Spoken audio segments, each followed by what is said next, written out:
एक वक्त था जब इतिहासकार इतिहास की तारीखों में खोए रहते थे। एक वक्त क्योंकि क्या था कि है ना वो लोग इसलिए तय करते थे कि मतलब बातचीत करते रहते थे इतिहासकार जी कि किस राजा का कब ताजपोशी हुई, कब उसका जन्म हुआ, कब उसने कौन से युद्ध लड़े। ठीक है ना। लेकिन समय के चलते चलते उसके बाद उन्होंने क्या किया कि जो इतिहास था अब ज़्यादा समय का इतिहास तो रख नहीं सकते थे। ठीक है ना। इससे क्या होता था, वाद विवाद करते रहते थे। लेकिन अंग्रेज़ों का ये मानना था कि है ना जो उनके इतिहास होते हैं, उनकी जो आज के निर्णय होते हैं, उन्हें एक तरीके से संभाल के रख लेना चाहिए। ठीक है ना। इससे क्या होता है कि एक रिकॉर्ड तैयार होता है। एक रिकॉर्ड जब तैयार हो जाता है तो उसके उस रिकॉर्ड के आधार पर वो इतिहास लिखते थे और उनसे वाद विवाद करने में भी है ना कई सारी मदद मिल जाया करती थी। तो क्या था कि जब इतिहासकार की जब बात ही छिड़ी है तो इतिहासकार इतिहास तीन तरीके से लिखते थे। अब तीन तरीके कौन कौन से होते हैं? वो है कि कैसे, कहाँ और कब। यानी कि इतिहास को लिखने के लिए इन तीन प्रश्नों का जानना बहुत ज़रूरी होता है कि कैसे, कहाँ और कब।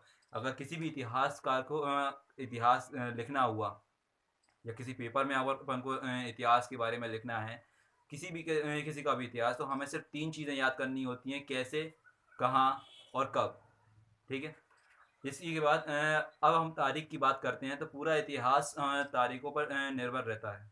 ठीक है। जैसे कि हम जानते हैं पूरा इतिहास तारीखों पर निर्भर रहता है और तारीख जो होती है वो होती है मुख्य घटनाओं के आधार पर। ठीक है ना। ऐसा नहीं कि है ना आप डेली रूटीन में चले जा रहे हो भाई, आपने फ्रेश कब होने चले गए, ऐसे में आ गए। ठीक है ना। ऐसा तो हो नहीं सकता।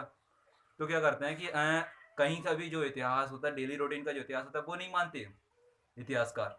सिर्फ मुख्य जो पॉइंट होते हैं, मेन जो पॉइंट होते हैं, उनके आधार पर इतिहास को लिखा जाता है। ठीक है ना। अब लिखा कैसे जाता है जरा ये देख लेते हैं। फॉर एग्जांपल, आप सुबह रोजाना 7 बजे उठे और फिर वही डेली रूटीन, नहाया धोया। ठीक है ना। उसके बाद अपने स्कूल की पढ़ाई वगैरह करने लगे, कोचिंग की पढ़ाई करने लगे, ट्यूशन पढ़ रहे हैं, जो भी आप करते हो। ठीक है। X Y Z. तो यानी कि सुबह 7 बजे से लेकर रात के 7 बजे तक आपने जो भी कुछ भी किया हो, या आपका जो डेली डेली रूटीन है, वो आपका सिर्फ अतीत होता है, इतिहास नहीं बनेगा। और इतिहास होता है मेन जो तारीखें होती हैं। अब ज़रूरी नहीं कि तारीख ही मेन हो, तारीखों में दिन आ जाए। ठीक है ना। यानी कि डेज, मंथ। सिर्फ यही नहीं होता कि तारीखों में सिर्फ डे आए या मंथ आए।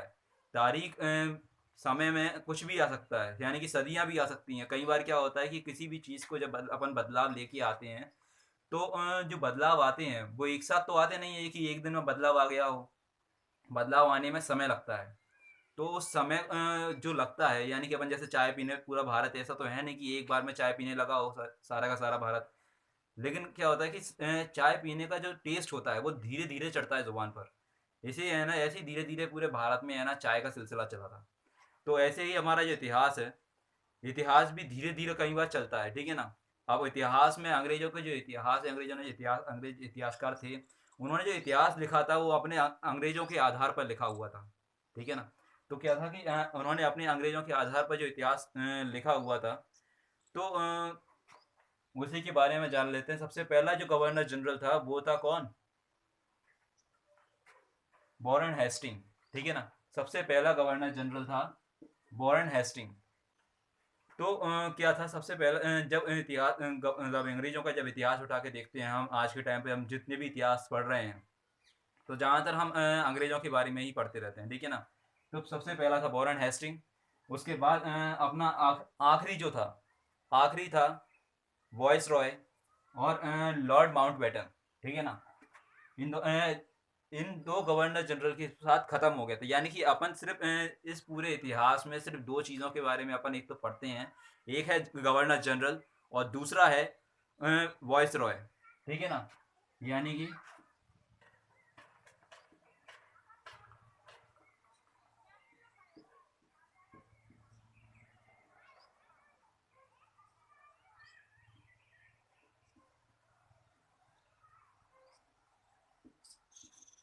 गवर्नर जनरल और एक वॉइस रॉय।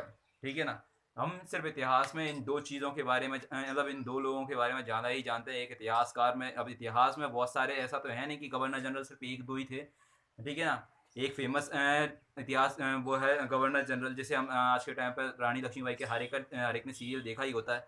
तो उस सीरियल के आधार पर हम देखेंगे, उसमें एक इतिहासकार होता है डलहौजी, ठीक है ना। जो डलहौजी था वो रानी लक्ष्मीबाई का विरोधी था, ठीक है ना। वो दोनों क्या कहा जाए तो चूहा बिल्ली की तरह खेल खेलते रहते थे एक दूसरे के। तो ये ऐसे ही क्या था कि है ना, बहुत सारे गवर्नर जनरल थे। तो गवर्नर जनरल में क्या था, इतिहास अपन ने देख लिया कि गवर्नर जनरल में सबसे पहला गवर्नर जनरल था, वो था कौन, लॉर्ड माउंटबेटन। सॉरी, आप लोगों को थोड़ा टेस्ट दे रहा था। सबसे पहला जो गवर्नर जनरल था वो था, एक बार फिर से आपसे पूछना चाह रहा हूँ, एक यही क्वेश्चन रहेगा जो मैं आखिरी में आपसे पूछूंगा, सबसे पहला गवर्नर जनरल कौन था, ठीक है ना। और कमेंट बॉक्स में आपको सबको इसका जवाब ज़रूर देना कि जो पहला गवर्नर जनरल था कौन था, क्योंकि मैंने पूरा वीडियो में सिर्फ एक ही चीज़ मैं ध्यान दे रहा हूँ, वो है गवर्नर जनरल, और दूसरा है वॉइस रॉय, ठीक है ना। यानी कि सबसे आखिरी जो गवर्नर जनरल था वो था वॉइस रॉय, जिससे जैसे है ना हमारा ब्रिटिश का जो इतिहास है वो ख़त्म होता है। और सबसे पहला था वो है वॉरेन हेस्टिंग, ठीक है ना। तो उसी के साथ क्या था कि अब जब आगे उसकी घटना होती चली जा रही थी, धीरे धीरे करके है ना वो आगे बढ़ते चले जा रहे थे।